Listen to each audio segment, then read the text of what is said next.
優しくお母さんが小鹿を毛づくろいしてあげてますね。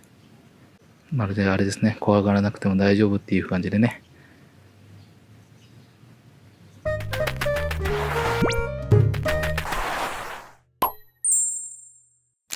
こんにちは。こんにちはやったっけお元気ですか？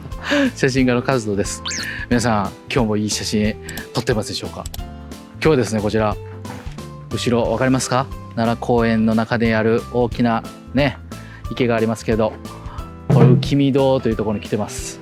ここからね少し隣に移動すると荒池園地というところがあるので、そこにねおすすめのスポットがあるので行ってみましょう。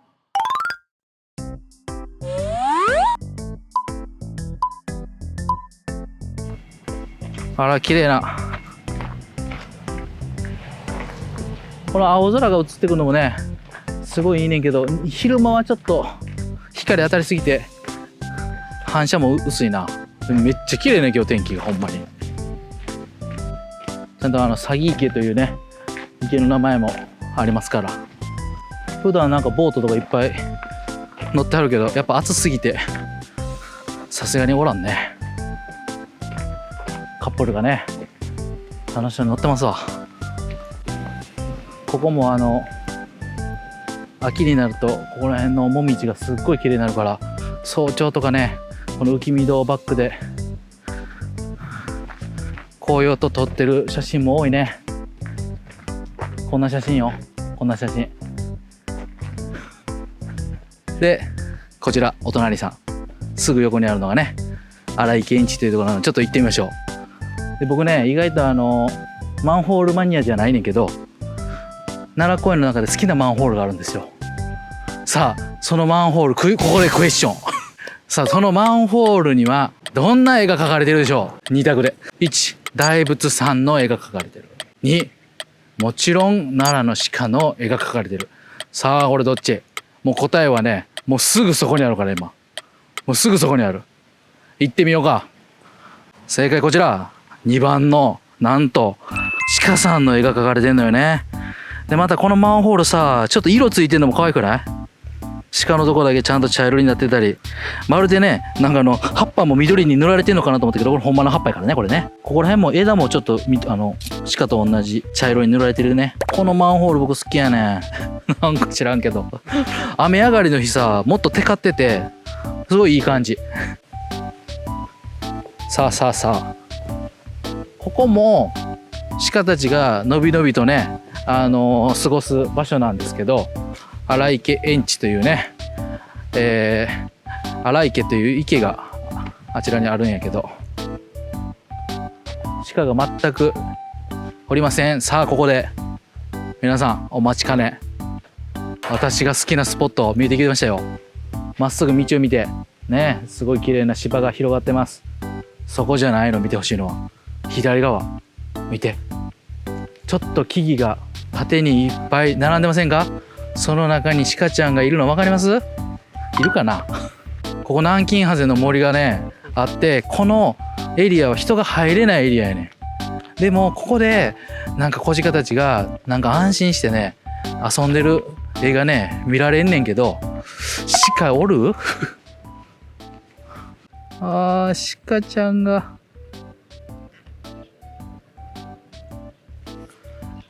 残念やな。こういう写真が撮れます本当にねこの青々したね木々の中でね鹿ちゃんがね木漏れ日のところで休んでるんですよ。すっごい綺麗な。ちょっと真正面からも見てみよう。こんなに鹿おらへんか。やっぱ昼間はどっか移動してんのかな。でこの場所はねこれ全部南京ハゼという外来の紅葉する木なんですけど、秋になるとねすっごい綺麗に色づくのよね。その写真もこちら。はい、よくねこの中に休んでんねんけどな、親子とかがちょっとタイミングが悪かったようで。でもやっぱりこういう昼間はなかなかおらへんかな。まあ、タイミングやな、ほんまにおらへんもんな。森の奥からどんどん柵があんねんけど、その柵の隙間から出てくる鹿もいれば、ここから堂々とこう渡っていく鹿もいれば、でここの塀がねだいたい1.5 メートルぐらいあるのかな。もうこれとか普通にジャンプしてビヨーンと降りたり登ったりもするんでね。いやここ今天気最高やからいたらほんまによかったのにな。悔しいな。帰りもう一回来てもいいぐらい、最後の最後ちょっと暗なるか。まあ僕の写真でこの場所荒池園地という場所なんでね、是非、こちら午前中とか、夕方とかに来てもらうと、もしかしたら鹿がね中で休んでたり、このちっちゃい小川を渡ってたりとかねすることもよく見かけるので、おすすめのスポットになります。実際におらずで残念ですが、こういうところもあります。さあ早速今日のテーマですけども、今日はもう6月の中旬ということもあり、もうすっかり鹿たちはね、奈良公園の鹿たちはもう蚊の子模様に毛が生え変わっておりますので、その蚊の子模様の中でもね綺麗な子をちょっと探しに行きたいなと思っております。そして夕方飛び火野という場所でですね、鹿たちがねもう100頭以上のこの群れとなって夕食を食べるんですよね。芝をね食べに。その光景もちょっと見ながら小鹿ちゃんを可愛く撮ったりとかしていけたらなと思います。じゃあまだ日は高いけど行こうか。蚊の子模様探しに行こう。荒池園地からですね、すぐ横の朝地ヶ原園地というところにね移動してきましたけども、ここも鹿はね普段いるんですけど、ちょっとのんびりしてますね皆さんね。どこにいたんやろねと思ったら、あそこ木の陰に隠れてますけど、蚊の子模様な綺麗な鹿ちゃんがいるんで、ちょっと近寄ってみましょうか。今こっち向きましたね。みんなから見えてるんやろか。ここでクエスチョンです。クエスチョンっていうの恥ずかしくなってきた。クイズにしとこう。この朝地ヶ原園地には鹿以外の生き物が実は多く暮らしています。それは一体何の動物でしょうか。俺はもうね選択肢あげない。さあ皆さん考えて、これ見渡してよくね、鹿がいますよね。で周りにはこう木々がたくさんありますね。さあ今ねうちのP はねリスってね言いましたけどね、そう思った人もたくさんいるでしょう。残念、違います。正解はなんとムササビでございます。ここのね木のよーく見るとね穴いっぱい開いてるんですよ。ちょっと早速穴開いてる木ちょっとこっちにもあるから探しに行こう。もうねここはムササビめっちゃおんの。夕方になったらねねぶたそうなね川でねこっち見てくんのよ。その写真がこちらね、いっぱい探さなあかん僕ね、元のデータをね。でもこちらはいでちょっと蚊の子模様の鹿もいいねんけど、ちょっと後回しにしていいなのでねぶたい顔してね、夕方のもう早かったらもう4時半とか5時ぐらいにはもうねぶたそうな顔で顔出すからね、かわいいよ。でムササビってね体はね猫ぐらいあんのにね、意外とねちっちゃい穴でもいけんのよ。わかりやすい。ちょっと一番ああいう穴もそう、ああいう穴もそうやな。あの穴もすごく大きいけど、でねあまりにも大きいとムササビじゃなくてテンが中にいたりもするんですよね。奈良公園って実はね夜歩いてるといろんな動物に出会うんですよ。頻繁に出会うのはムササビやし、その次に多いのはさあ何でしょう。これもまたクイズ出た。このクイズ何個カットされるか分からんけど3択いこうか。タヌキ、1タヌキ、2アナグマで3ハクビシン。この123タヌキ、アナグマ、ハクビシン、この3つの中で僕がよう出会う動物がいます。どれだと思いますか。正解はねアナグマなんですよ。アナグマが本当にねよくすれ違いますわ。なんか側溝とかをね逃げてたり歩いてたりとかするんでね、よく。ほいで分かりやすいちょっとムササビの巣を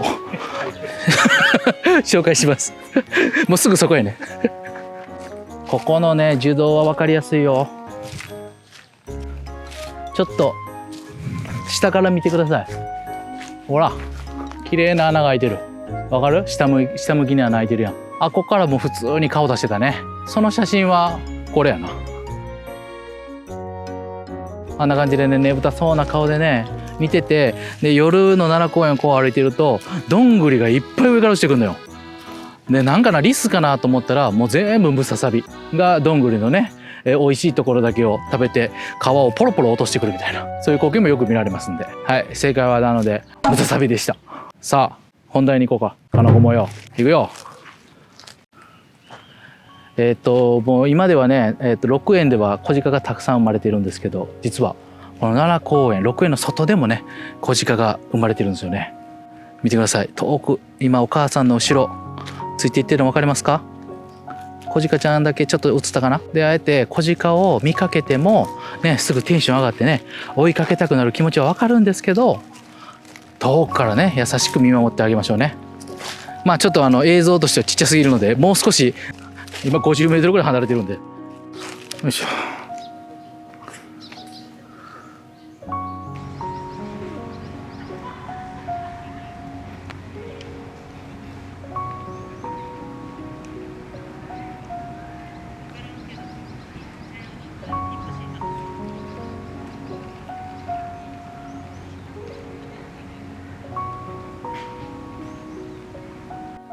今お母さんの足元に小鹿がいますね。少し角度を変えたいと思います。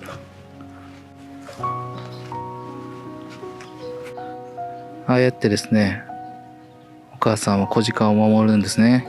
すぐ左側に実はカメラ構えてる人がいまして、その方から小鹿を守っています。お母さん警戒してるんですね。なのでできるだけあんだけ近づかずに遠くから撮ってあげてくださいね。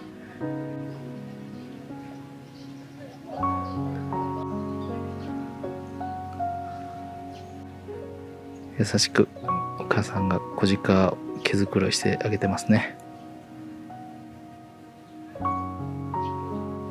まるであれですね、怖がらなくても大丈夫っていう感じでね。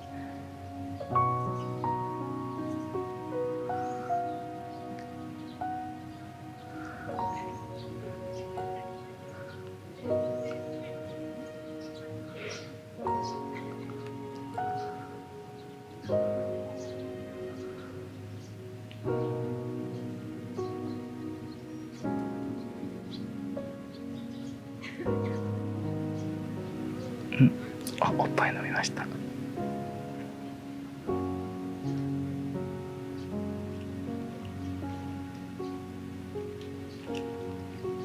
んな感じで少し遠くからね見守ってあげてほしいなと思います。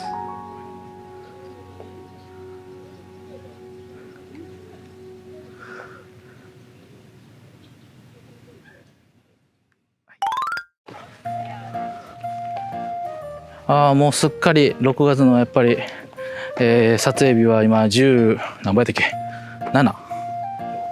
17やねぐらいになるともうこんなに綺麗なねかのこ模様になってますね。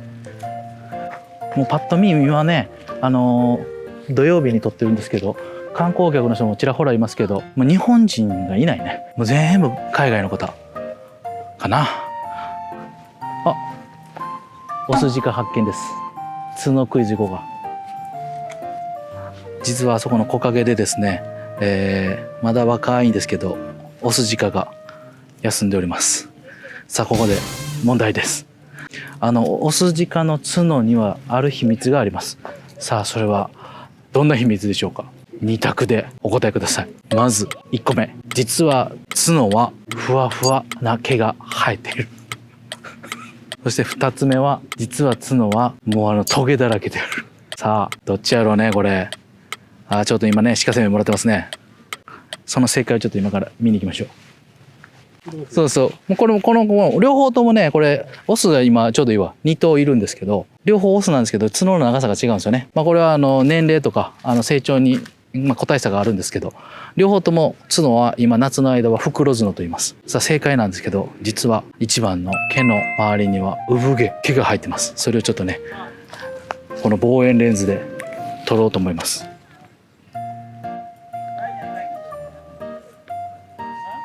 これ映るかな。薄い毛が見えた薄い毛が生えております。わかりますかね。こっちの方がわかりやすいかな。この毛の周りが白い縁取りされてるんですよね。あれ実は産毛なんですよ。下の方よりも上の方が分かりやすいかな。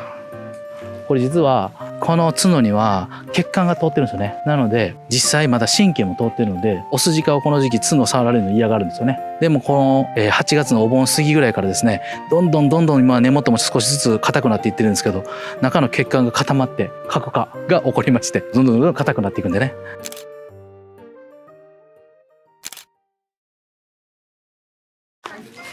はい、じゃあここでまたクイズです。この鹿の毛のこのカノコ模様というね、白い斑点があるんですけど、人間の人でいうある部分と同じような役割じゃないけど性質を持ってます。それは一体何でしょうか。答えはですね、一頭一頭実はカノコ模様の模様が違う。プラス生まれてからカノコ模様は一生変わらないんですよ。だから人間でいうところ指紋と一緒なんですよね。なのでカノコ模様のこのなんでかな、模様さえちゃんと覚えてたら答えを判別できるという、そういうことなんですよね。驚いたでしょう。ちょっと言ってみようかね。このカノコ模様でよく見るとね、カノコ模様のね体に何かついてますね。あんま大きい声で言えへんけどダニよね。だから僕はなぜちょっと苦手よね。あ、見て、夏場によくあるシーンです。これが暑いんで鹿たちも体を冷やすためにこういう池に入るんですよ。この時に撮れるのがリフレクションですよね。水の映り込み。ちょっとホワイトバランスも変えながら撮ってみようかな。あえてちょっと夕方っぽい感じを出すために曇りモードもしくは日陰モードで撮った方がね、色合いも綺麗で、カメラちょっと持ち上げて、あ、いいですね。ちょっとアンダー気味で撮るとシルエットも綺麗。この時のポイントは水面ですよね。この水面の躍動感というか、この綺麗さ。ピントはね鹿の体に合わせてもらったらいいんですけど、水の反射がちょっと悪いけどな。